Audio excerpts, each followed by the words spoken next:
সবচেয়ে আপন মানুষগুলোই যখন বিনা কারণে বদলে যায়, তখন বাহিরের মানুষের কাছে অভিযোগ করাটা নিছক বোকামি। জীবনের একটা পর্যায়ে এসে আমরা বুঝতে পারি, যাদেরকে আমরা সবচেয়ে আপন ভেবেছিলাম তারা আসলে আমাদের কতটা কাছের ছিল।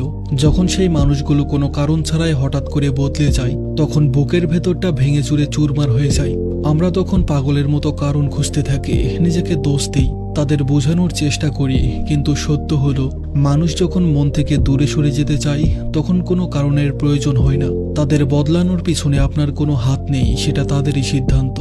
আর সবচেয়ে হাস্যকর বিষয় হলো, এই আপন মানুষগুলোর বদলে যাওয়ার কষ্ট আমরা বাহিরের মানুষের কাছে গিয়ে বলি। আমরা ভাবি তারা হয়তো সান্ত্বনা দিবে বা আমাদের বুঝবে, কিন্তু বাহিরের মানুষ আপনার এই দুর্বলতা দেখে মনে মনে হাসে আর সুযোগের অপেক্ষা করে। যে মানুষটা আপনার সবচেয়ে কাছের মানুষ ছিল, সেই যখন আপনার অনুভূতির মূল্য দিল না, সেখানে অচেনা বা কম পরিচিত মানুষের কাছে বিচার দেওয়াটা নিছক বোকামি। নিজের কষ্টগুলো নিজের ভিতরেই চেপে রাখতে শিখুন, দুনিয়াকে নিজের দুর্বলতা বুঝতে দিবেন না। তাই আজ থেকেই মানুষের উপর থেকে প্রত্যাশা কমান। কেউ সারা জীবন একই রকম থাকবে, এই মিথ্যা আশা করা বন্ধ করুন। নিজের ভালো থাকার দায়িত্ব নিজের কাঁধে তুলে নিন। মানুষ বদলাবে, এটাই প্রকৃতির নিয়ম, কিন্তু সেই বদলের কারণে যেন আপনি নিজে ভেঙে না পড়েন সেটা নিশ্চিত করুন।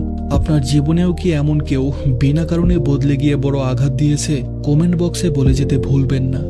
ধন্যবাদ সবাইকে।